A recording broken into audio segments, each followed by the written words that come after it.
Elden Ring, Call of Duty Black Ops 3, Vampire Survivors, and Brotato. If you like any of those games, then you're probably going to like the games in this list too. If you have a Steam Deck, here are 5 games that you should play. Let's get started with number 1, Dave the Diver. Dave the Diver is a fantastic little indie game where it starts out as simple as you're spear fishing for fish that you can make into sushi. But then it gets more and more complicated as time goes on, and it is filled with lovable characters, fun cutscenes, a surprisingly in-depth story, and much more gameplay than I had originally expected.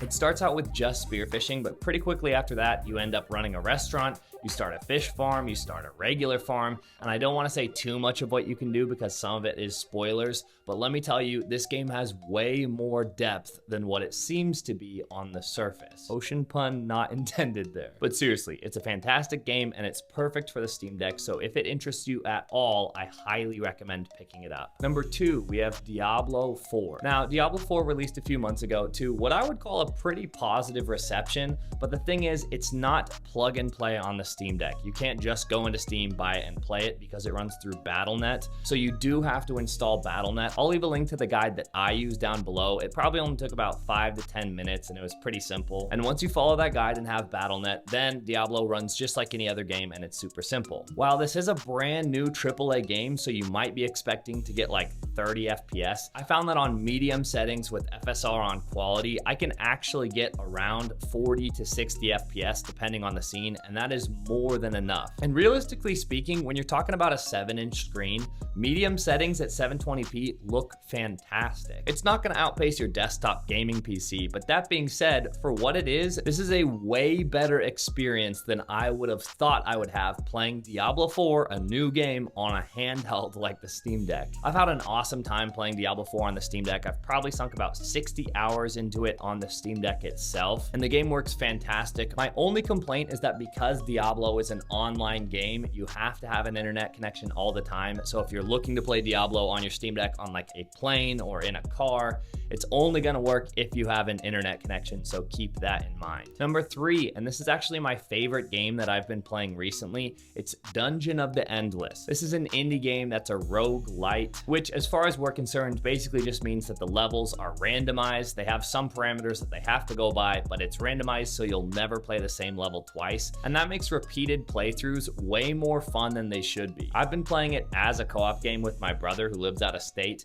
and this has been some of the most fun that we've had while gaming. And the best part is, this game is crazy cheap depending on when you pick it up. It plays kind of like a tower defense, but what you're trying to do is balance spending resources now so you don't die and saving the resources for later so that you don't die later. It's actually a really fun balance, and they have some super fun mechanics in there, and I cannot recommend it enough. Number 4, we have Halls of Torment. This is for everyone that loved Vampire Survivors and Brotato and just wanted another type of that game, and Halls of Torment fills the role really well. I actually like it maybe better than Vampire Survivors in some ways, and here's why. If you want to play it super casual, you can turn on auto aiming and auto attacking just like Vampire Survivors, where it'll just attack enemies that are close to you. But if you want to get a little more precise with it, you can turn off auto firing and auto aiming, and then your right joystick does the aiming and your right trigger does the firing, and then you have a little more granular control, and that's super helpful because in this game there are serious world bosses that are a lot of fun and challenging to beat. So to me, it feels like Vampire Survivors, but with an optional step up in difficulty if you want to. It also has some other stuff such as collecting items that you can then use with different characters on different playthroughs.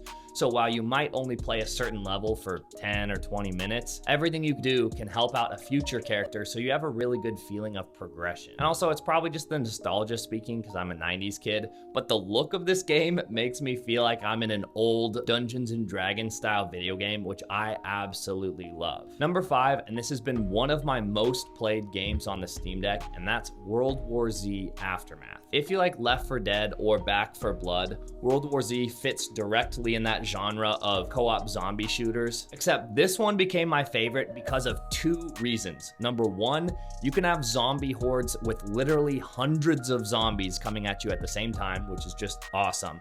And number 2, they have a mode called Horde Mode or Horde Mode XL, and it's basically a holdout tower defense mode where you set up towers, defenses, traps, all that sort of thing. and then the zombies flood in, and like I said, it's hundreds of zombies, and they'll pile up against fences and walls, and they will just storm through. And because of the sheer mass and quantity of zombies, it gives you a feeling like no other zombie game that I've ever played before has given. Oh, and did I mention that I play it on all high, and I get between 40 and 60 FPS on the Steam Deck, and it looks fantastic. So I cannot recommend this game enough. It's been one of my favorites on the Steam Deck. All right, so that's my latest games that you can play on the Steam Deck at the end of 2023. If you have games that have been your favorite on the Steam Deck, let me know in the comment section below. I'm always trying to find new and better games, so if you have some recommendations, let me know down below. And if you want more Steam Deck game recommendations, check out this video. All right, peace.